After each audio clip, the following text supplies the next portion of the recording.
Sejam todos muito bem-vindos à casa do nosso Pai.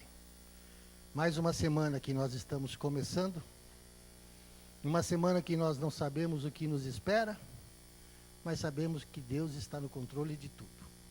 E isso nos dá paz, nos dá segurança, nos dá conforto. Jeremias 7, nós lemos: mas isto lhes ordenei, dizendo: dai ouvidos à minha voz, e eu serei o vosso Deus, e vós sereis o meu povo. Andai em todo o caminho que eu vos ordeno, para que vos vá bem. Que nós possamos, nessa semana que se inicia, estarmos andando no caminho de Deus. Temos a presença dEle e a direção do Santo Espírito. Vamos falar com Deus? Do jeito que está, curva a sua cabeça. Pai amado, graças te damos, Senhor. Aqui estamos na tua casa, para te louvar, para te adorar, reconhecendo que o Senhor é o nosso Deus, o Senhor é o nosso Criador.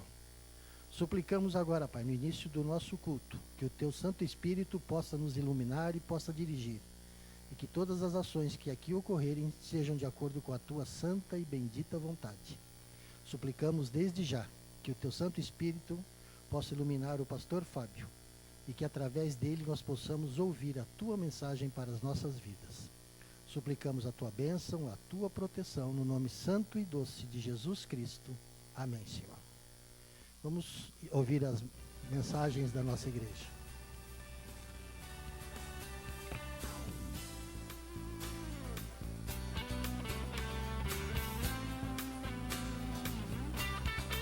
Homem, este convite é especial para você. Vem aí o Congresso de Homens 2015, de 6 a 8 de novembro, em Caraguatatuba. O valor poderá ser parcelado e inclui refeições e hospedagem. O local será no Hotel Fazenda Três Poderes. Marque na sua agenda, imperdível, só para você, homem. Mais informações no mural da igreja. O projeto Amigos da Balança já está em plena atividade. Todas as segundas-feiras, às 7h30 da noite, aqui na igreja. Nesta terça-feira, dia 25, às 7h30 da noite, venha conhecer os 3 vilões da alimentação, com a nutricionista Cirlei Campos. Palestra imperdível aqui na igreja. Vem aí o terceiro encontro da Escola de Pais e Filhos, dia 28 de agosto, sexta-feira, às 7h30 da noite, aqui na igreja, com o tema Comunicação na Família, um encontro para pais e filhos de todas as idades. Chuva Serôdia, chegou a hora. Todas as quartas-feiras de agosto, às 7h30 da noite, aqui na igreja, com o pastor Manassés Queiroz. Venha desfrutar deste conhecimento. Fique ligado, no próximo sábado, dia 29 de agosto, tem América Jovem, às 5 da tarde. O tema? Tudo sobre a última conferência geral da Igreja Adventista do Sétimo Dia, realizada em San Antônio. E atenção! A loja Céus de São José dos Campos alterou o horário de fechamento às sextas-feiras. Antes o atendimento encerrava ao meio-dia e agora é das 8h30 da manhã até as 4 da tarde. A igreja disponibiliza material de apoio para dar estudos bíblicos e também organizar um pequeno grupo. Pegue o seu com a Rosângela Barbosa e multiplique esperança.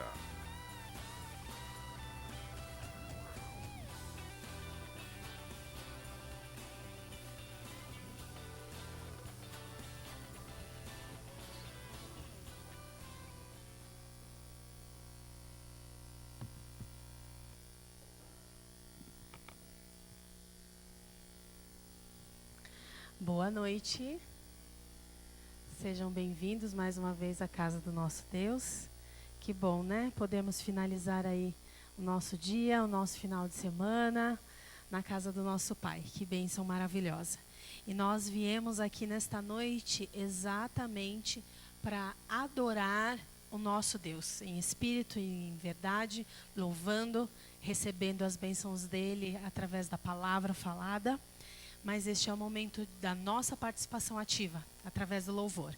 Então nós vamos iniciar cantando o hino de número 1. Ó Deus de amor, vimos nós te adorar. Então vamos adorá-lo através do louvor neste momento.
Continuando então ainda a adoração ao nosso Deus, Deus nos proveu de uma missão. A missão de sermos, além de missionários, sermos ajudadores, sermos auxiliadores do nosso próximo. E é sobre isso que nós vamos cantar neste momento. 324, o hino Mãos. Vamos consagrar a nossa vida nas mãos do nosso Salvador Jesus Cristo, para que nós possamos ser usados por Ele, para sermos luz, para sermos conduto do amor dEle na vida das pessoas, em todos os aspectos que Ele nos capacitar.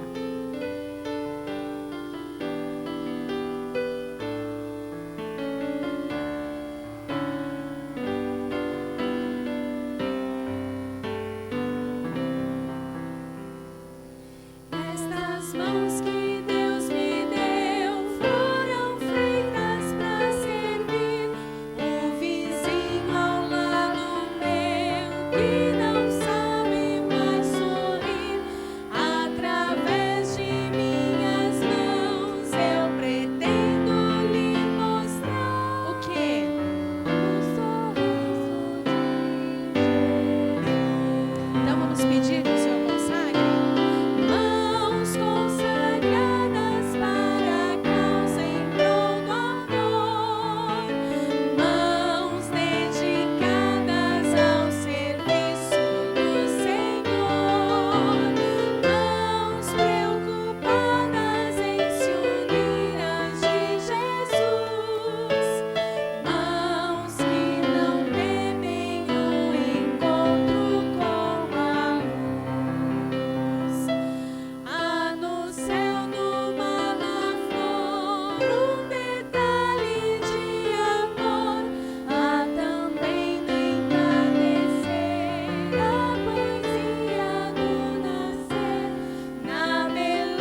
nesse momento nós vamos cantar um hino que particularmente eu gosto muito, porque fala de quão lindo é o nosso mestre. É o número 85 do nosso cenário.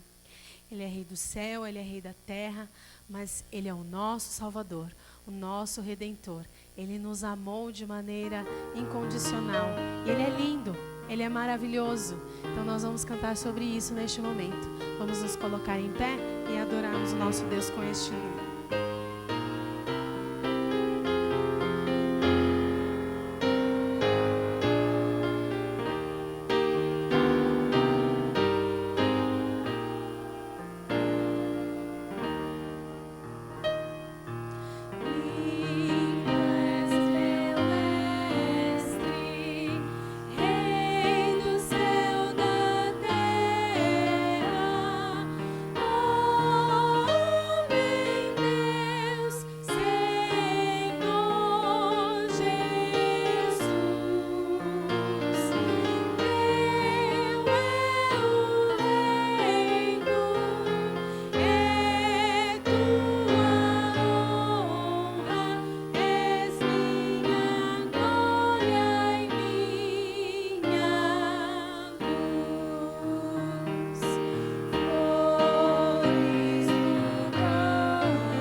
Pensamento na letra desse hino maravilhoso. Nós vamos nos ajoelhar na presença do Senhor, se for possível.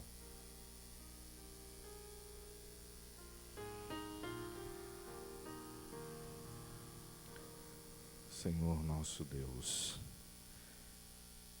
estamos aqui na Tua casa nesta noite, todos nós, diferentes famílias, diferentes sobrenomes, diferentes origens, mas agora nós todos somos Teus filhos.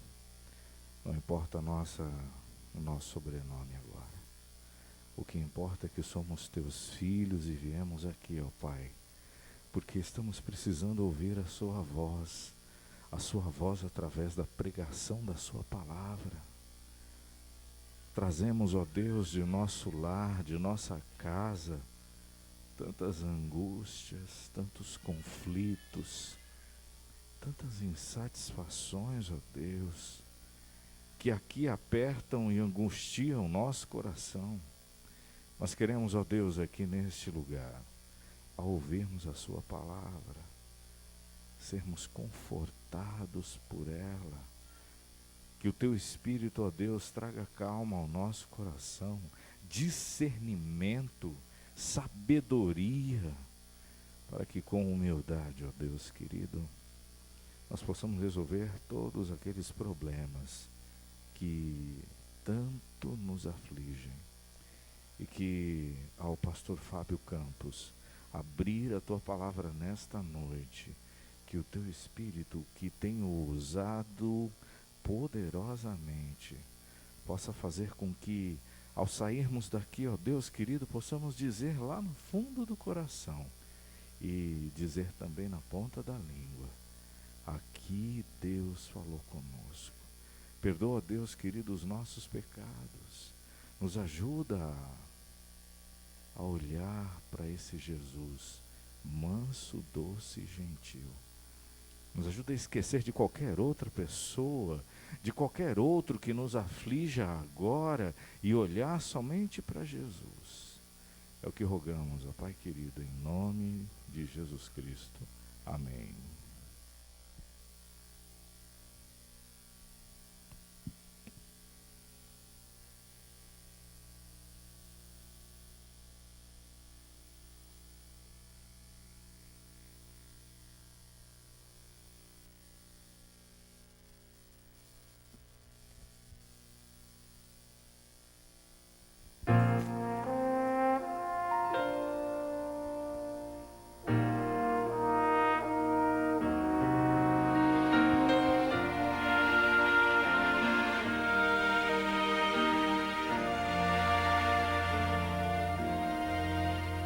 Eu já fui ovelha errante, do pastor eu me afastei, quis seguir os meus caminhos e do aprisco me ausentei.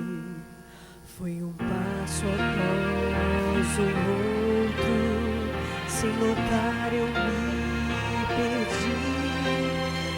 Já era noite escura, quis voltar, não consegui. E cercou-me o desespero, tive medo de morrer, pois o frio congelava, não podia me mover. Porque fui assim tão longe, que tolice cometi. Se pudesse eu voltaria para nunca mais sair.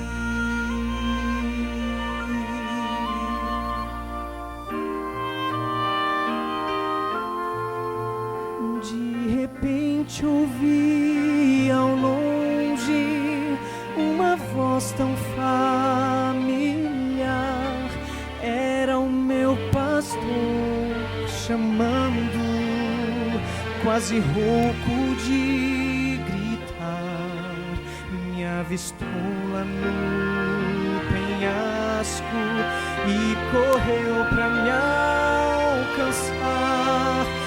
Estendeu seu cajado, conseguiu me resgatar. Choro agora de tristeza, no meu peito sinto a dor. Dor maior é quando penso que deixei o meu pastor, que me abraça em seu peito e com força me sustém. Seu amor então me acalma e me faz sentir tão bem. Seu amor então me acalma e me faz sentir tão bem.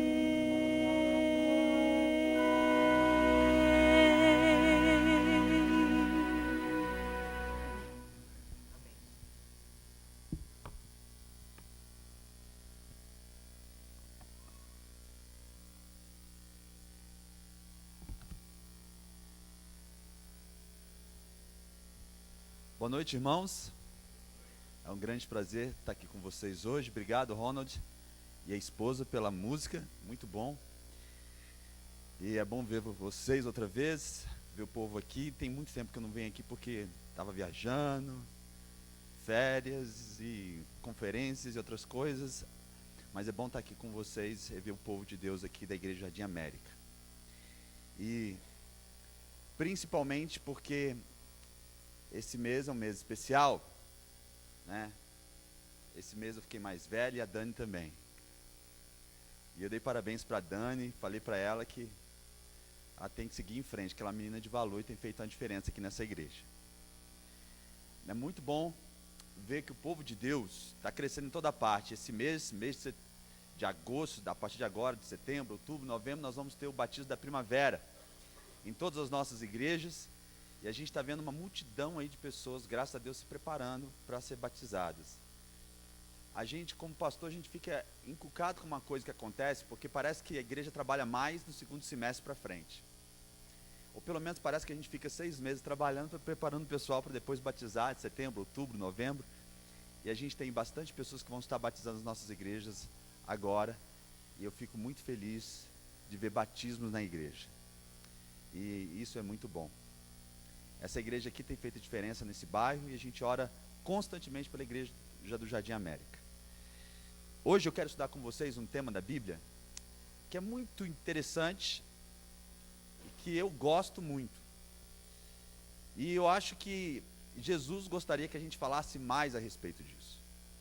O tema se encontra ali no capítulo 25 de Mateus. Abre sua Bíblia comigo lá, Mateus capítulo 25. Nós vamos estudar praticamente o capítulo inteiro. Mas antes, para iniciar, eu só quero relembrar sobre o que é que fala capítulo 25 de Mateus e por que ele chega a esse assunto, né? Você sabe muito bem o que está em Mateus 24. Mateus 24 é um capítulo profético. Jesus estava andando com seus discípulos quando de repente eles viram aquela construção do templo maravilhosa, pedras gigantes, uma construção imensa para aquela época. Ninguém podia imaginar que aquele templo talvez ficasse tão bonito. E quando os discípulos viram aquelas pedras, eles ficaram maravilhados. Disseram para Jesus: olha, Senhor, a beleza desse templo. E Jesus virou para eles e disse o quê? Não vai ficar aqui pedra sobre pedra que não seja o quê? Destruída, derrubada. E os discípulos, quando ouviram Jesus falando isso, na cabeça deles imediatamente veio a ideia de que isso vai acontecer só no final dos tempos. Afinal, uma construção como essa só poderia ser destruída no fim do mundo. E depois eles subiram o Monte das Oliveiras e, conversando com Jesus lá, perguntaram: Senhor, dá-nos um sinal da tua vinda, de quando é que o Senhor vai vir. E eles perguntaram isso para Jesus, mas perguntaram sobre um sinal. A palavra que eles usaram foi semeon, do grego, que significa um sinal. É como se fosse um aviso, uma placa que dissesse: olha, está perto do fim. E a resposta de Jesus é bem interessante. Jesus vira para eles e diz: não deixe que ninguém vos engane. Essa foi a resposta de Jesus. A resposta de Jesus não foi: vou te dar um sinal, pronto, acabou. Não, ele falou assim: vede que ninguém vos engane, porque aparecerão falsos cristos e falsos profetas. E tem gente que diz assim: o falso Cristo e o falso profeta é um sinal de que Cristo está perto de voltar. Mas Jesus diz que isso aí seria o quê? O engano. Não permita que ninguém vos engane, porque surgirão falsos cristos e falsos profetas dizendo que eu sou o Cristo e enganarão a muitos. E Jesus foi dizendo um monte de coisa que aconteceria, que faria as pessoas pensarem de que de verdade ele estaria voltando, mas ele vai dizendo um capítulo inteiro: acontecerão guerras e rumores de guerra, mas isso não é. Depois ele diz: fome, terremotos em vários lugares, mas isso é o princípio das dores. Ele estava dizendo para os discípulos que essas coisas não iam servir como sinal. Aliás, Tiago White chegou a dizer isso, que guerras, fomes, terremotos, guerras, rumores de guerra não servem como sinal da volta de Cristo, porque afinal de contas, desde que o homem existe, desde que a humanidade existe, sempre houve esse tipo de coisa. Eu sei, algumas pessoas talvez estejam chocadas: mas pastor, mas isso não são sinais da volta de Jesus? É porque a gente tem que aprender a ler a Bíblia como está lá. A gente tem que prestar atenção na leitura. Jesus está dando para eles sinais, mostrando para eles que eles não deveriam ser enganados. Mas Jesus, só no verso 14, Jesus vira e diz: então será pregado esse evangelho do reino a todas as nações. Aí então ele diz o quê? Então virá o fim. O grande sinal que Jesus deixa para os discípulos da sua vinda é o quê? Pregação do evangelho a todo mundo, então viria o fim. Aquela nação, naquela época, pediu para Jesus um sinal. E qual era o sinal que eles pediram? Pediram um sinal. E Jesus falou assim: não vou dar nenhum sinal, a não ser o sinal do profeta Jonas. E qual foi o sinal do profeta Jonas? O sinal do profeta Jonas é duplo. Primeiro sinal do profeta Jonas. Jonas ficou 3 dias na barriga do peixe e depois saiu vivo. Era símbolo de Jesus que haveria de quê? De morrer e 3 dias depois ressuscitar. E aquilo deveria servir para os fariseus e os homens daquela época de um sinal de que aquele que estavam falando com eles era realmente o Messias. Afinal de contas, ele passou pela experiência da morte e ressuscitou. Mas ainda assim eles não aceitaram Jesus. Ainda assim o rejeitaram. E tem outro sinal também em cima do profeta Jonas. Um sinal para o tempo do fim. Jonas foi o pregador mais bem sucedido que eu conheci na minha vida. O melhor evangelista que eu já vi. Porque eu nunca ouvi falar num evangelista que pregasse para uma cidade e a cidade inteira se convertesse, inclusive o prefeito. E a Bíblia fala que Jonas foi esse tipo de evangelista. E assim como Jonas pregou o evangelho para Nínive, e aquele povo se converteu, no final dos tempos, o povo de Deus há de agir como um povo, como um movimento profético na terra, há de pregar o evangelho ao mundo, e aqueles que são povo de Deus hão de sair de Babilônia. Aqueles que são povo de Deus hão de aceitar a mensagem. Então, na continuação do capítulo 24, Jesus começa a dizer como seria a sua vinda. E ele diz: o Filho do Homem aparecerá nas nuvens dos céus, com poder e grande glória, recolhendo os seus anjos de uma a outra extremidade da terra. Depois ele diz: a vinda do Filho do Homem será como um relâmpago que sai do Oriente e se mostra até o Ocidente. Depois ele chega e diz: ah, queridos, não se deixem enganar. Outra vez ele diz: porque o inimigo há de fazer muitos sinais, que se fosse possível, enganaria até mesmo os escolhidos. Lembre-se que o Filho do Homem virá como um ladrão. Ele vem numa hora que ninguém espera, e nem eu mesmo sei o dia da minha vinda. E quando ele estava na terra, Jesus disse: nem os anjos no céu, só o Pai sabia o dia da sua vinda. Mas ele pega e diz uma coisa. Ele diz que a vinda do Filho do Homem seria como nos dias de Noé. As pessoas estariam o quê? Vivendo despreocupadas, casando-se e dando-se em casamento, vivendo a vida em busca de prazeres, até que de repente viria grande destruição. A ênfase de Jesus no finalzinho do capítulo é de preparação. Você não sabe o dia nem a hora da minha vinda, por isso fique atento, se prepare. É engraçado, toda vez que eu pergunto para as pessoas: quem aqui quer ir para o céu quando Jesus voltar? Todo mundo pega e levanta a mão. Eu quero. E depois eu pergunto: quem aqui está disposto a vigiar e orar? E as pessoas começam a ficar com medo de levantar a mão, porque todo mundo quer o céu, mas poucos estão dispostos a pagar o preço enquanto estão vivos aqui na terra. E Jesus nos alertou sobre a grande necessidade que nós temos de preparação. E para nos preparar para isso, ele conta uma parábola, a parábola das 10 virgens. Eu sei que você conhece bem, por isso eu vou fazer uma leitura rápida do texto, e depois eu gostaria de traçar alguns comentários em cima disso. Então o reino dos céus será semelhante a 10 virgens, que tomando as suas lâmpadas, saíram encontrar-se com o noivo. 5 dentre elas eram nécias e 5 prudentes. As nécias tomaram as suas lâmpadas, não levaram azeite consigo. No entanto, as prudentes, além das lâmpadas, levaram azeite nas vasilhas.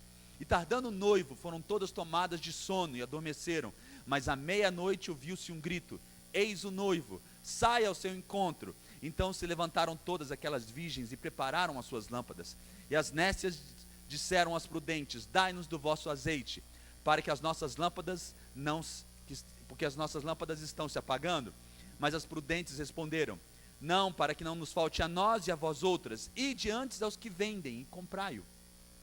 E saindo elas para comprar, chegou o noivo, e eis que as que estavam apercebidas entraram com ele para as bodas, e fechou-se a porta.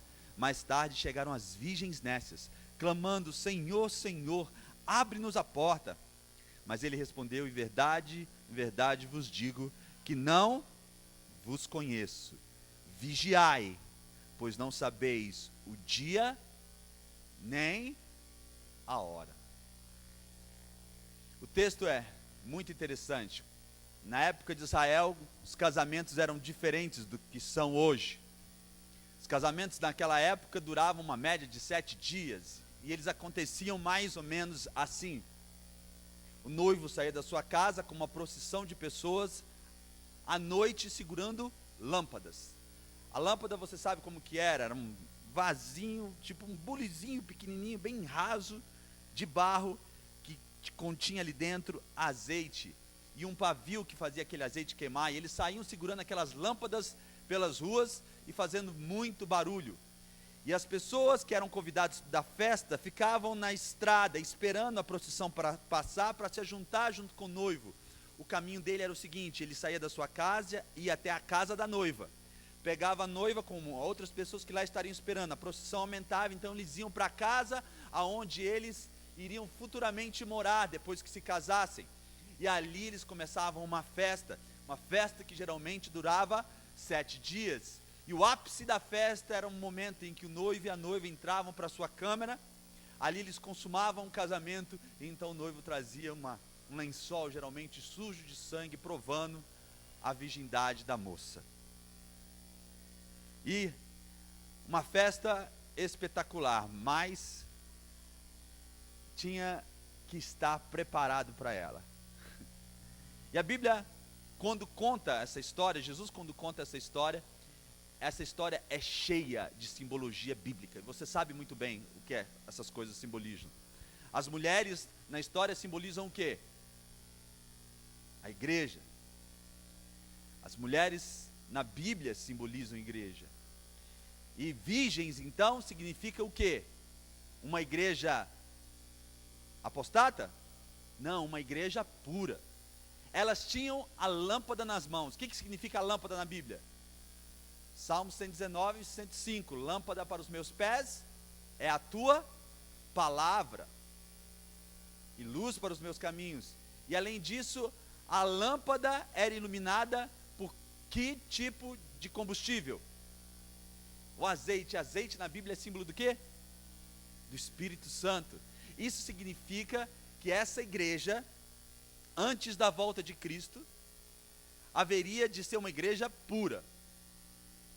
Uma igreja que teria a palavra de Deus na mão, e que brilharia a sua mensagem por algum tempo. E a sua mensagem seria uma mensagem enviada através de quem?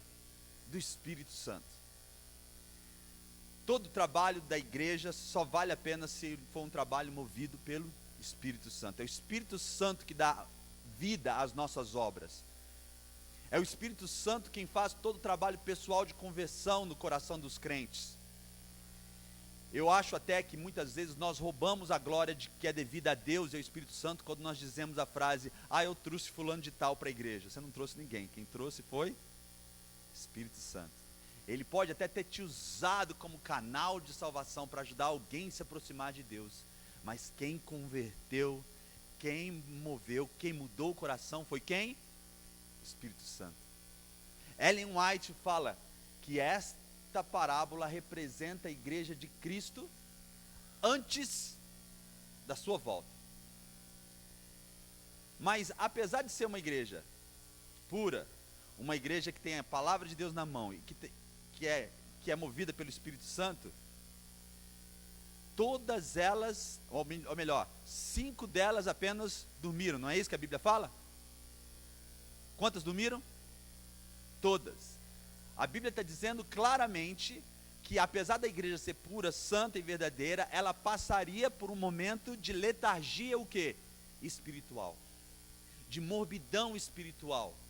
Isso é predito também em Apocalipse capítulo 3, quando claramente a igreja de Laodiceia, e a palavra Laodiceia significa povo do julgamento ou povo do fim. Quando o período da igreja de Laodiceia vem, Deus fala o que sobre Laodiceia?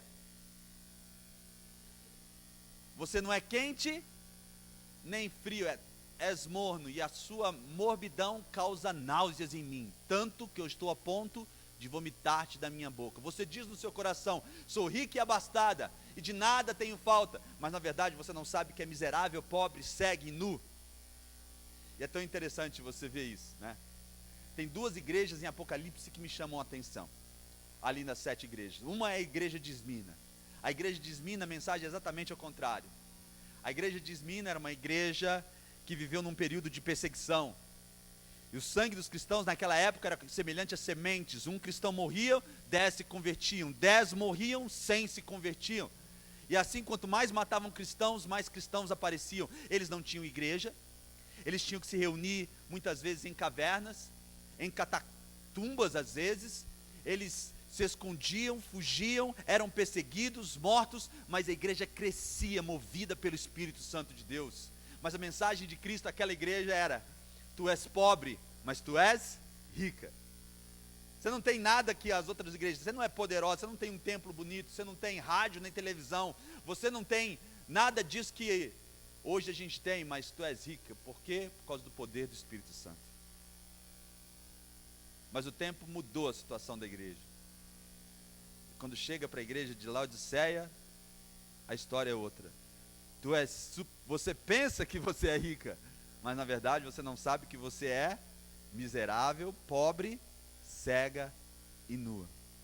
Eu me lembro de uma história, e eu não lembro mais o Papa, mas eu lembro que o outro personagem era Agostinho, e eu não sei qual dos papas, mas uma vez eles estavam conversando, e o Papa mostrou algumas das riquezas que havia dentro do seu palácio, mostrou a sala do tesouro, mostrou algumas paredes com pedras preciosas cravejadas na parede, e depois de mostrar toda a beleza que havia no seu palácio, ele virou para Agostinho e disse: Agostinho, não podemos mais dizer como os apóstolos, não tenho prata nem ouro. E Agostinho então respondeu: mas também não podemos mais dizer como os apóstolos, levanta-te e anda.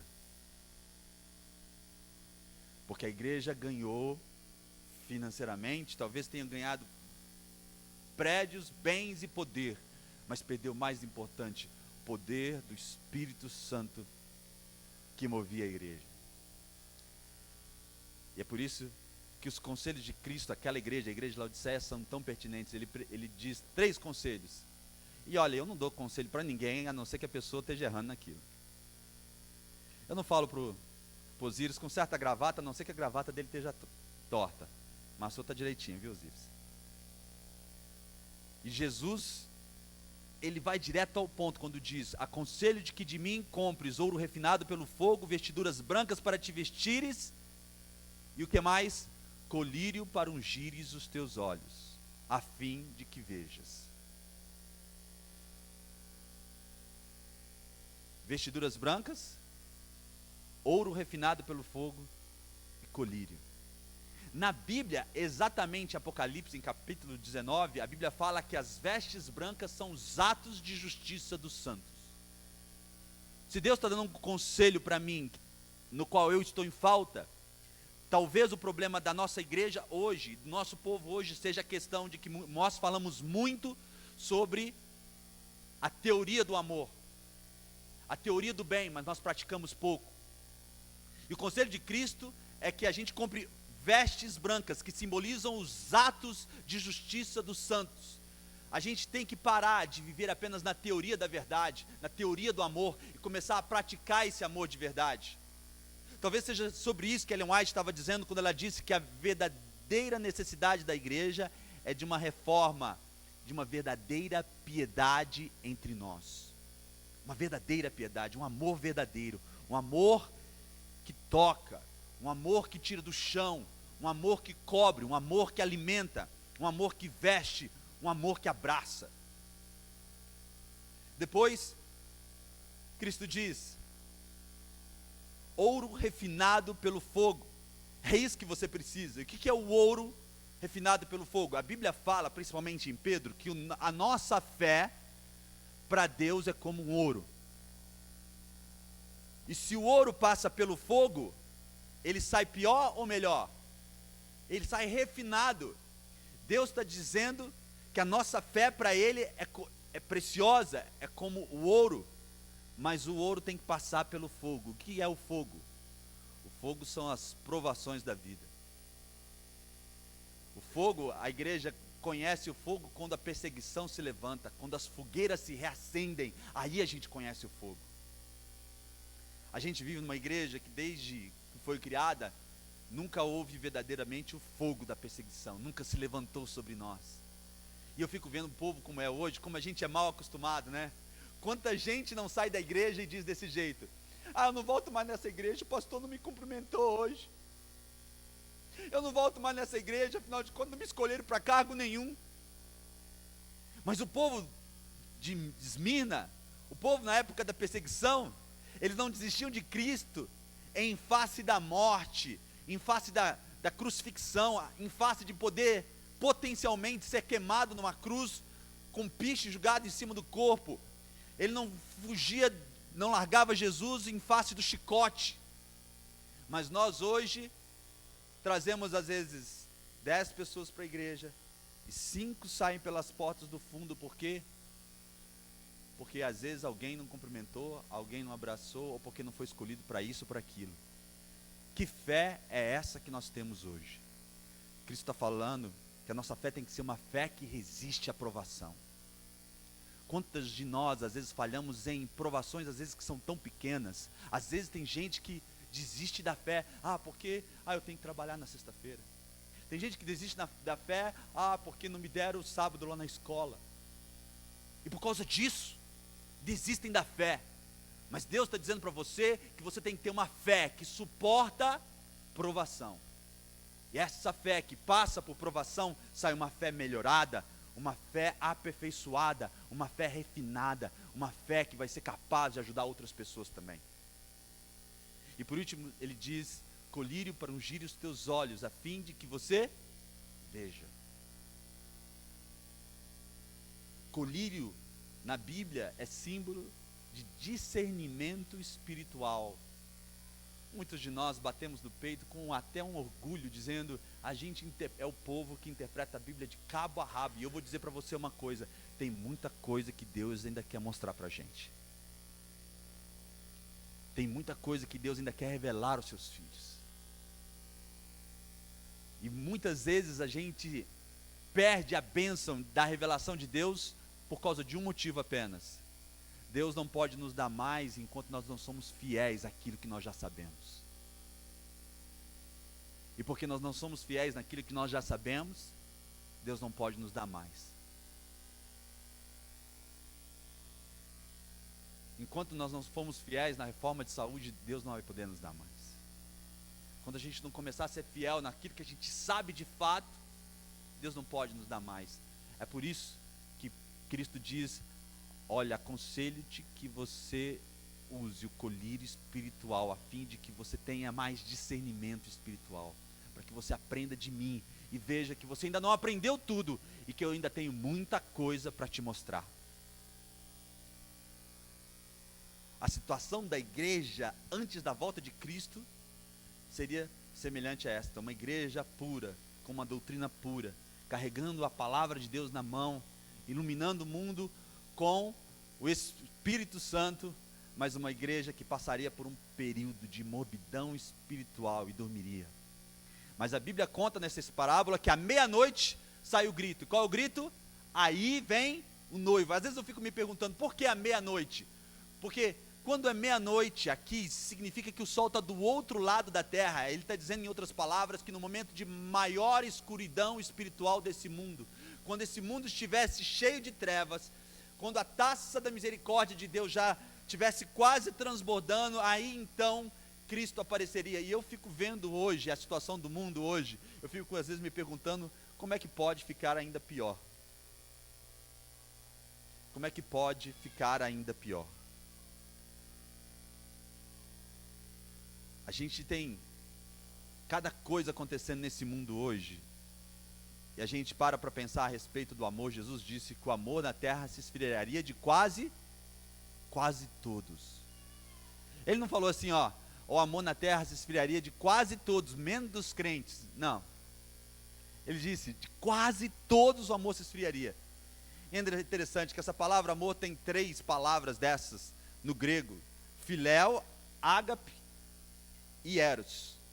Filéu é o amor de pai com filho, de irmãos. E o amor filéu, o amor de família, está acabando ou não está? Quantas famílias estão se separando hoje em dia? E o que assusta é a gente ver que foi feita uma pesquisa há algum tempo nos Estados Unidos com várias igrejas cristãs, entre elas adventista, e descobriu-se que a porcentagem de gente que se separa dentro da igreja é a mesma porcentagem de gente que se separa lá fora no mundão. Porque o amor de família está esfriando. O outro amor que a Bíblia fala é o amor ágape, que é o amor a Deus, e o amor que Deus tem por nós. Mas hoje a gente encontra igrejas vazias, na Europa igrejas fechando, igrejas que muitas pessoas vêm para a igreja, mas não a fim de adorar a Deus, mas sim a fim de viver um estilo de vida que lhe agrada. Então, infelizmente, o amor a Deus tem acabado, e finalmente a gente tem o amor eros, o amor de marido e de mulher. E eu já falei aqui da separação, mas se fosse só separação estava bom. Quanta traição hoje em dia está envolvida, quantas vezes não existe violência nos lares. Eu sempre digo para os meus membros das igrejas onde eu já passei, o maior presente que o pai pode dar para o seu filho é ele ver que ele ama a mãe dele. O maior presente que um pai pode dar para o filho é ele conseguir enxergar nos olhos do pai um amor verdadeiro pela mãe. Esse é o maior presente. Mas esse amor também está se acabando. E a gente fica se perguntando hoje, até que ponto isso vai chegar. Mas Jesus falou que à meia-noite o grito sairia, e as virgens se levantariam. Algumas com reserva de azeite, e outras tentam ligar a sua lâmpada, mas rapidinho o fogo acaba. E o que era o azeite mesmo? Espírito Santo. Umas, a luz delas voltaria a brilhar com o poder do Espírito Santo, mas as outras, elas não teriam reserva de azeite. Jesus está nos aconselhando aqui, que o povo de Deus faça reserva de azeite para o final dos tempos. Jesus está nos dizendo, nos convidando a gente fazer reserva de azeite. A pergunta então para a gente é, como é que eu hoje faço reserva de azeite? Como é que eu hoje posso aprender a fazer reserva do Espírito Santo? Eu vou tentar explicar isso para vocês com uma experiência minha. Quando eu comecei a pregar ainda muito novo, eu comecei a pregar com 14 anos de idade. E eu lembro muito bem que meu sonho, quando eu comecei a pregar com 14 anos de idade, era fazer um sermão estilo Pastor Bulhon. Aquele sermão bonito assim que você chega e fala, depois vira para as pessoas e fala: se você quiser entregar sua vida para Jesus, vem aqui à frente, Jesus vai tocar no seu coração, vai transformar a sua vida. E eu sempre quis fazer um sermão desse, só que eu nunca tinha coragem. Às vezes eu até sentia vontade de apelar, mas eu falava assim: e se ninguém vier? E a vergonha. Mas um dia eu falei assim: não, eu vou fazer esse sermão. E eu até preparei um assunto que já combinava com o negócio. Eu preparei um sermão falando sobre andar a segunda milha. Se alguém te obriga a carregar a mala dele por 1 milha, carrega a segunda milha. Eu peguei, fiz um sermão, e no final, eu dei um de bulhão assim, falei assim: se você quer mudar de vida, ande a segunda milha, vem até aqui à frente, Jesus vai te dar ânimo, vai fortalecer a tua vida espiritual. Vem até aqui à frente, Jesus vai mudar a sua vida. E eu fiquei ali apelando, e ninguém veio. Aí eu apelei um pouco mais, e ninguém veio. E eu fiquei tão chateado, cara. Passei uma vergonha. Por fim eu virei e falei: tá bom, gente, vamos orar. Fica de pé para a gente orar. E terminou o sermão ali. E eu saí dali chateado e fui andando para casa. E minha casa ficava assim, mais ou menos 1,5 km da igreja. Uma hora eu passei numa esquina, e quando eu olhei para o chão, estava ali arrastando no chão um bêbado, sujo. E aquela esquina era uma esquina perigosa, eu passava sempre ali. E eu olhei e falei: o que esse homem está fazendo aqui? Um carro pode passar em cima dele. E naquele mesmo instante veio uma coisa na minha cabeça, que alguns aí gostam de chamar de voz da consciência, e eu chamo ela de voz do Espírito Santo. E ele disse para mim assim: vai lá, Fábio, ajuda, faz alguma coisa. E eu peguei e comecei a racionalizar. Não, essa é a voz da minha consciência. Mas a voz continuava dizendo: vai lá, Fábio, ajuda, faz alguma coisa. Mas eu comecei a discutir com aquela voz que eu chamava de voz da consciência. Eu dizia: não, mas eu estou sujo, esse cara está sujo, ele vai me sujar todo. Depois eu comecei a dizer assim: o que as pessoas vão pensar se me ver carregando um bêbado por aí? E além disso, aonde que eu vou colocar ele? Não dá certo. E de repente chegou um casal, olhou para o bêbado assim, parece que eles pararam ali mais ou menos 1 minuto olhando. Eu acho que passou as mesmas ideias na cabeça deles, mas de repente eles deram de lado e foram embora. E eu falei assim: eles não fizeram nada, é melhor não fazer nada também. E eu desci a rua, discutindo comigo mesmo, brigando comigo mesmo, falando: por que eu não ajudei? Volta lá, discutindo. Naquele dia, irmãos, eu deixei de fazer reserva de azeite. Eu deixei de me acostumar com a voz do Espírito Santo. Muitas e muitas vezes na vida da gente, a gente faz isso, a gente rejeita aquela voz que fala à nossa mente e ao nosso coração. E chega um momento que a mente da gente fica calejada, com uma mão daquela pessoa que trabalha o dia inteiro na enxada. Chega um momento que ele já não sente mais a enxada. Assim também, muitas vezes a gente nega e nega a voz do Espírito Santo, até que um momento a gente cria calos mentais, e a gente já não consegue mais ouvir a voz do Espírito Santo. Se a gente quer fazer reserva de azeite, a gente tem que aprender a ouvir a voz do Espírito Santo quando Ele fala para a gente, quando Ele nos anima, quando Ele nos dá força, quando Ele nos chama para pedir perdão, quando Ele nos chama a ajudar alguém, quando nos convida a ser sincero, quando Ele apela para que a gente venha para Cristo, que a gente tire um momento de comunhão, quando Ele nos chama para a oração. A gente precisa se acostumar com a voz do Espírito Santo. O grande problema de todos nós é que a gente, num determinado momento, a gente diz: dá licença, Espírito, deixa eu e o meu pecado aqui sozinhos. E a gente precisa aprender hoje a fazer reserva de azeite. Jesus disse isso, só que de forma diferente. Ele continua a explicação da parábola. A gente costuma ler apenas o capítulo 25, só a primeira parte, e fala das 10 virgens, mas a gente esquece que o capítulo inteiro parece que Jesus está explicando a respeito disso. Quando ele chega no verso 14, ele começa com a expressão pois ou porque. Essa é uma expressão de ligação. Ele está dizendo nada mais, nada menos que o que ele vai falar agora tem a ver com aquilo que ele já falou anteriormente. E antes do verso 14 que vem a parábola das 10 virgens, Jesus está dando, a partir do capítulo 14, uma explicação para você a respeito de como você pode fazer reserva de azeite. E o que ele fala? Capítulo 14: pois será como um homem que, ausentando do seu país, chamou seus servos e lhes confiou os bens. A um deu 5 talentos, a outros, segundo, um deu 5 talentos, a outro 2, e a outro 1, e a cada um segundo a sua capacidade, e então partiu. O que recebera 5 talentos saiu imediatamente a negociar com eles, e ganhou outros.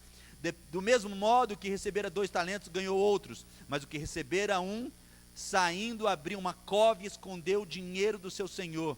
Depois de muito tempo, voltou o senhor daqueles servos e ajustou a conta com eles. E você sabe bem a história. E você conhece bem a história. Jesus está dizendo para você como é que você pode fazer reserva de azeite. Ele está dizendo: olha, meu Deus deu talento a cada um de vocês. A uns Ele deu mais, é verdade. A outros Ele deu menos, mas Ele deseja e Ele espera que você use esse seu talento. No final da parábola Ele explica: aquele que tinha escondido, Ele diz: toma o talento desse que escondeu, porque aquele que usa o talento que Deus deu, o dom que Deus deu, esse recebe mais, mas aquele que não usa, até o que ele tem, lhe será tirado. Deus está explicando para você como é que você pode fazer reserva de azeite. A verdade é que todos nós, quando entramos na igreja, nós precisamos de um período de crescimento espiritual. A gente aceita, até 5 anos você vai estar crescendo espiritual, aprendendo o que é ser cristão, modificando a sua vida, sendo uma pessoa diferente, deixando maus hábitos, palavreados, pensamentos, mas chega um momento que Deus vai chegar perto de você e vai chamar você para a sua obra. Ele vai convidar você para usar o seu talento. E tem muitas pessoas que deixam de fazer reserva de azeite porque escondem o seu talento, porque tem medo de fazer aquilo que Cristo está chamando para fazer, ou então porque olham para os outros que têm muitos e diz para si mesmo: eu não sou tão bom como fulano, eu não sei cantar tão bem como o Roger, Ronald, eu não sei falar tão bem como o pastor Edilson, eu não sei fazer isso, não sei fazer aquilo. Mas Deus deu talento a cada um de nós. O grande problema nosso é a nossa comparação. Quantas e quantas pessoas são aquelas que só ficam satisfeitas se os talentos delas chamarem atenção para todo mundo. Tem muita gente que só fica feliz se o cargo dele for ter lá na frente, se ele for aquele que aparece. Mas Deus deu talento para cada um de nós. A alguns Ele deu simpatia. E quantas pessoas têm ganhado a Cristo, pessoas para Cristo pela sua simpatia. A alguns Ele deu o dom de administrar, de saber administrar. Eu queria saber administrar que nem a Dani. Eu sou tão ruim de conta, Dani. Mas a uns Ele deu o talento de administrar. A outros Ele deu o talento e o dom de orar. Queridos, se vocês soubessem como a oração transforma a cara de uma igreja. Eu tenho aprendido isso agora no meu ministério. Eu nunca tinha entendido quão forte é a oração. Mas agora na Igreja do Esperança, a gente acorda toda terça e quinta, já tem 6 meses, que toda terça e quinta-feira, às 5:30 da manhã, a gente se reúne na igreja para poder orar. Eu nunca tive lá menos de 15 pessoas. É interessante a gente ver como Deus faz as coisas, porque agora na quarta-feira a gente tem 11 visitas na Igreja da Esperança. Visitas assim que está aparecendo do nada. E eu estou compreendendo de fato, de verdade, que aquela texto da Bíblia que diz assim, que é Deus quem acrescenta os membros para a igreja, é verdade. Mas a igreja só não é melhor porque a gente se importa com muitos versículos da Bíblia, mas a gente não quer ouvir 2. Um deles é: se meu povo, que por mim se chama, confesse, humilhar e orar, eu ouvirei as preces, sararei a terra. Se a gente gastasse mais tempo com oração, se a gente buscasse a Deus realmente em verdadeiras reuniões de oração. Eu fico abismado com Ellen White, porque toda vez que Ellen White fala alguma coisa importante, toda vez que ela teve uma visão importante, ela sempre diz nos seus livros, você lê assim: estávamos nós na reunião de oração quando fui tomado em visão. Estávamos nós em reunião de oração quando aconteceu isso, quando aconteceu aquilo. Mas a gente tem muitas reuniões administrativas, muitas comissões de construção, muitos comitês de alguma coisa, mas temos pouca gente que está disposta a vigiar e orar. Outro versículo que a gente esquece, quando fala da igreja, é: a minha casa será chamada casa de oração para todos. A casa dele tem que ser uma casa de oração. É a casa dele, mas a casa dele é para ser uma casa de oração. E não é para adventista só, é para todos os povos. É para aquele que vier, para aquele que aceitar o convite, para aquele que estiver disposto a se ajoelhar e buscar a Deus em oração. Queridos, se a gente fizesse isso de fato, talvez o Espírito Santo tivesse condições de poder usar a gente de uma maneira mais eficaz. São em momentos assim que a gente faz reserva de azeite. Quando a gente vive uma vida de comunhão verdadeira com Deus, ali nós estamos fazendo reserva de azeite. Mas Jesus está dizendo que reserva de azeite se faz quando você usa os dons que Deus te deu. Mas Ele não para por aí, Ele termina dizendo para que você vai ter que usar os seus dons. E como é que você tem que usar os seus dons? Lá no verso 32, Ele continua, outra explicação da mesma parábola. Ele fala: quando vier o Filho do Homem na sua majestade, todos os anjos com ele, então se assentará no seu trono da sua glória, e todas as nações serão reunidas em sua presença, e ele separará uns dos outros, como o pastor separa os cabritos das ovelhas, e porá as ovelhas à sua direita, mas os cabritos à sua esquerda. Então dirá aos que estiverem à sua direita: vinde, benditos de meu Pai, entrai na posse do reino que vos está preparado desde a fundação do mundo. Porque tive fome e me deste de comer, tive sede e me deste de beber, era forasteiro e foste hospedar-me, Estava nu e me vestiste, enfermo e me visitaste, preso e foste me ver. Então perguntaram os justos: Senhor, quando foi que vimos o Senhor com fome e te demos de comer, ou com sede e te demos de beber? Ou te vimos forasteiro e te hospedamos, ou te vestimos? E quando te vimos enfermo ou preso e fomos te visitar? E o rei respondendo lhe dirá: em verdade vos afirmo que quando fizerdes a um destes pequeninos, a mim o fizestes.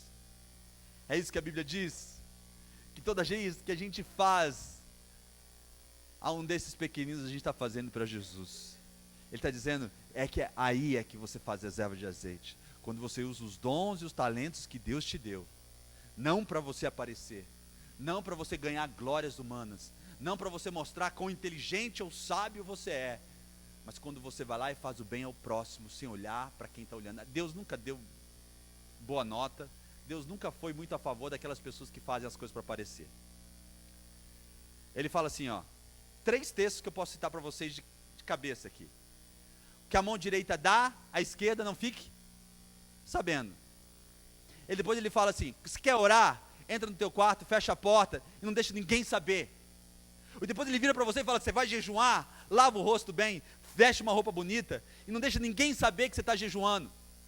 Jesus está dizendo o tempo inteiro que a sua descrição será vista por Deus, que o fato de você fazer as coisas com sinceridade, apenas para ajudar o próximo, isso será visto por Deus. Mas hoje a gente só faz as coisas para colocar no Facebook. A gente faz, tira foto, põe no Facebook. Outro dia alguém ajudou uma velhinha a carregar a mala, eles gravaram para colocar no Facebook. Porque a gente tem tanto que aparecer, porque a gente não faz com um coração sincero. O nosso grande problema é que a gente tem esses dons, esses talentos e a gente não usa. E Deus deu ainda uma outra coisa. Deus deu oportunidade e criatividade. Eu quero terminar falando um pouquinho sobre isso com vocês. Quando a gente é usado pelo Espírito Santo, o Espírito Santo enche a nossa vida de criatividade e sensibilidade para saber o que tem que fazer. E tem, gente, o que tem de ministérios que poderiam ser levantados dessa igreja, que ajudariam as pessoas e ganhariam pessoas para Cristo, e finalmente faria com que as pessoas dessa igreja fossem pessoas com reserva de azeite. Tem um homem lá no Chile que é fantástica a história dele. Ele abriu uma loja de pneus, que hoje é a maior loja de pneus do Chile. E eu sou muito a favor disso, sabe? Do evangelismo empresarial. Eu acredito nisso. Eu acredito na história de Paulo. Paulo dizia desse jeito. Ele estava sempre inteiro defendendo o seu ministério. Eu, Paulo, apóstolo de Jesus. Mas Paulo era construtor de tendas. E por que ele era construtor de tendas? Ele nunca disse que ele era construtor de tendas. Ele sempre dizia que ele era apóstolo de Cristo. Mas ele construía tendas para sustentar o seu ministério. Então eu digo para você hoje. Hoje você não faz pão. Hoje você não trabalha no banco. Hoje você não é gerente de RH. Hoje você é um ministro de Cristo, um enviado de Cristo, que para sustentar o seu ministério trabalha como RH, como pessoa que faz pão, como bancário. Você é um ministro de Cristo, um enviado de Jesus, que trabalha com outra coisa apenas para sustentar o seu ministério, porque você tem que ser um missionário. Porque Ellen White disse, e é verdade, que todo verdadeiro filho de Deus já nasce um missionário. Missionário não é algo que você faz quando você vai para a África. Missionário é um estado do ser, é o que você é como pessoa. Paulo assumiu a postura dele de ser um enviado de Cristo, um missionário, um apóstolo de Cristo. Então eu sou a favor do evangelismo empresarial. Tem muita gente que eu já vi com muito orgulho dizendo assim, eu sei separar as coisas, sabe? Eu sei separar as coisas. Eu, quando estou aqui e converso com as pessoas, meus vizinhos, aí eu prego a palavra, mas lá no meu trabalho não. Eu fico calado porque eu não quero ter problema. Eu digo assim, não tem jeito de você separar uma coisa da outra. Se é o que você é, aonde quer que você estiver, você tem que pregar o evangelho. E esse camarada lá no Chile, ele abriu uma loja, só que ele abriu a loja com o intuito de pregar o evangelho. Ele abriu uma loja de pneus para pregar o evangelho. Ele não abriu a loja de pneus para ganhar dinheiro, foi para pregar o evangelho. E você entra na loja dele, no balcão, cheio de livros da igreja. E todo mundo que entra ganha ali de presente um grande conflito. O cara senta para esperar o pneu ser trocado, ele para na frente de uma televisão de 50 polegadas com Luiz Gonçalves pregando para ele. Você entra na loja, todo lugar tem Salmo 91, Salmo 23 e os 10 mandamentos.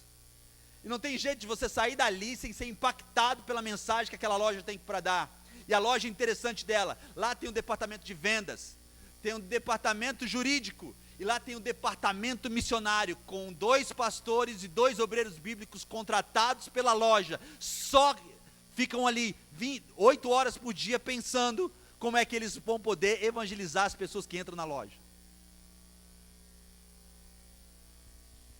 Eu achei essa ideia incrível. Quando vi isso, eu achei incrível. Eu falei assim, esse homem não está separando as coisas, para ele é tudo a mesma coisa, é a mensagem dele, é a que ele vive. E nós poderíamos fazer muito mais. Ellen White fala muito sobre o ministério dos restaurantes, como seria interessante se a gente tivesse mais restaurantes vegetarianos, que ensinassem, fizessem boa comida, à tarde fizessem uma palestra sobre saúde e alimentação, ou até mesmo um curso de culinária para as pessoas que querem aprender. E hoje em dia o mundo está cada vez mais se interessando, mas a gente tem poucos restaurantes vegetarianos hoje. E até o povo de Deus vai comer nas panelas do Egito lá fora, muitas vezes. E se fosse só isso, eu lembro quando eu cheguei, eu vou contar isso, eu sei que 5 minutos eu termino, mas eu quero só contar essas. Quando eu fui para Fort Lauderdale, a igreja era uma igreja diferenciada. Eu achei aquela igreja fantástica, porque eles tinham uma federação de empresários adventistas. Eu achei essa ideia fantástica. Porque a igreja tinha construtores, pintores, donos de loja de carro. Eles se reuniram e fizeram uma federação de empresários adventistas. Eu achei a ideia boa, mas eu falei assim, por que não faz uma que seja aberta para outros empresários virem, entrarem, desde que os cabeças sejam adventistas, e vocês pregam para essas pessoas. E até sugeri, vamos fazer o Brazilian Business Association, a Associação dos Negócios Brasileiros aqui nos Estados Unidos.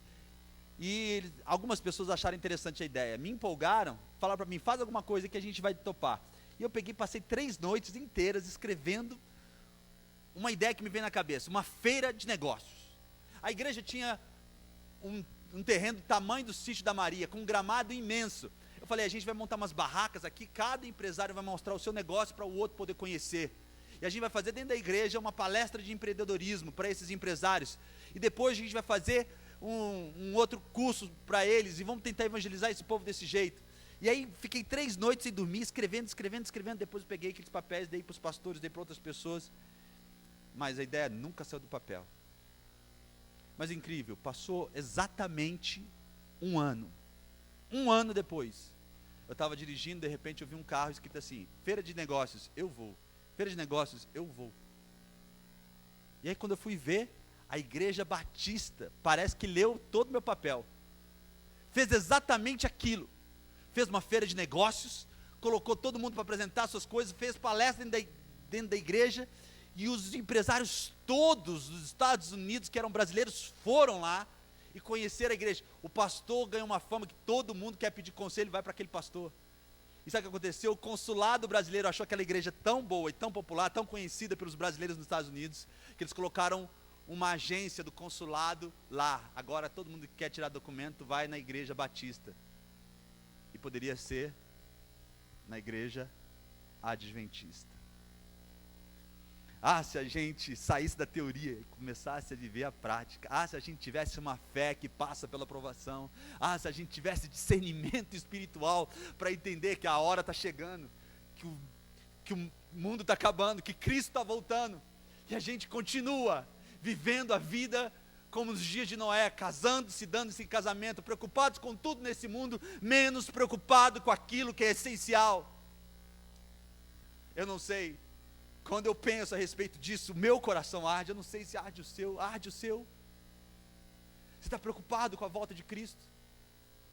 Será que você está preocupado hoje em fazer reserva de azeite? Sabe o que seria um movimento de verdadeira conversão do Espírito Santo hoje aqui? Se a gente caísse Se a gente caísse na real e a gente conseguisse entender que a gente está vivendo em pecado, porque a gente não faz o bem como a gente deveria, a Bíblia fala claramente, que aquele que sabe que deve fazer o bem e não faz, nisso está pecando. Se a gente caísse no discernimento disso, a gente se arrependesse, pedisse perdão para Deus hoje, Deus poderia mudar a nossa situação. Eu não sei. Eu não quero fazer apelo vazio. Por isso o apelo vai ser específico, sem música, curto e grosso. Tem alguém que sente hoje que falhou em fazer reserva de azeite?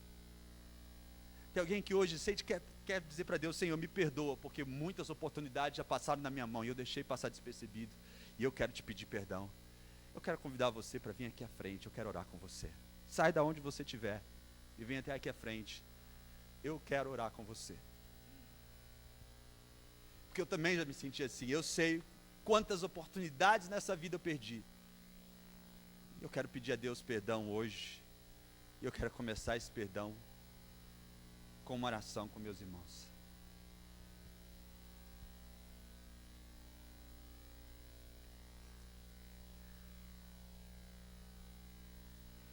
Pai Santo e Eterno Deus, aqui está o teu povo, Senhor. Um povo que quer viver na tua lei, quer seguir os teus caminhos, quer fazer a tua vontade, Senhor. Mas quantas e quantas vezes nós temos nos distraído, Senhor. Quantas e quantas vezes Satanás tem conseguido chamar a nossa atenção para aquilo que é periférico, para aquilo que às vezes é até importante, mas não é essencial. É por isso, Pai, que hoje nós vamos te pedir que o Senhor cumpra aquele versículo da tua palavra que diz: buscar em primeiro lugar o reino de Deus e a sua justiça, e todas as demais coisas vos serão acrescentadas. Ajuda-nos, Senhor, a ver que esse mundo vai passar com toda a sua concupiscência, mas uma coisa é eterna e para sempre: a tua palavra, Senhor. Nos ajuda a andar na tua palavra, nos ajuda a meditar em tua palavra, nos ajuda, Senhor, a sermos a tua palavra. Que onde quer que nós formos, Senhor, as pessoas possam olhar para nós e ver Jesus em nós. Perdoa-nos, Senhor, porque a gente tem perdido muitas oportunidades. Nós viemos hoje aqui, Senhor, para te pedir uma porção dobrada do teu Santo Espírito.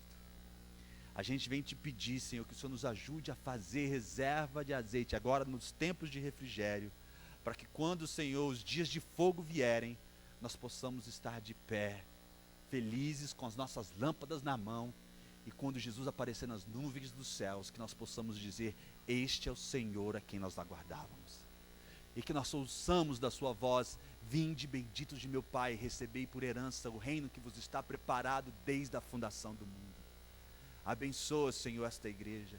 Levanta nesta igreja, Senhor, pessoas fiéis e verdadeiras, pessoas que te amem de coração, que façam não para aparecer, que deem sem que a outra mão veja, que, Senhor, orem em escondido, que jejuem de fato, Senhor, mas não toquem a trombeta dizendo que tem feito, que, Senhor, a gente faça sem colocar a foto no Facebook, mas que a gente faça porque a gente te ama, porque a gente quer exaltar o teu santo nome, mas acima de tudo porque o Senhor colocou amor no nosso coração, amor por aqueles que precisam, por aqueles que têm necessidade, para aqueles filhinhos teus que a gente sabe, Senhor, que quando a gente fizer a eles, nós estaremos fazendo a ti, Senhor. Abençoa este povo aqui hoje, Senhor, transforma a nossa vida, aceita aqui, Pai, neste momento, nosso pedido de perdão, pelos muitos pecados que temos cometido, pelas oportunidades que temos deixado para trás, e porque muitas vezes deixamos, sim, de fazer reserva do teu Santo Espírito em nossa vida.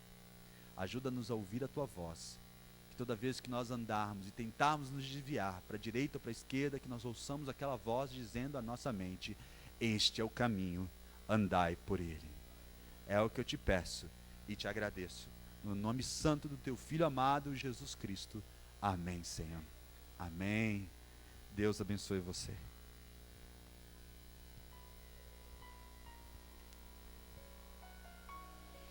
Desejamos a todos uma ótima semana.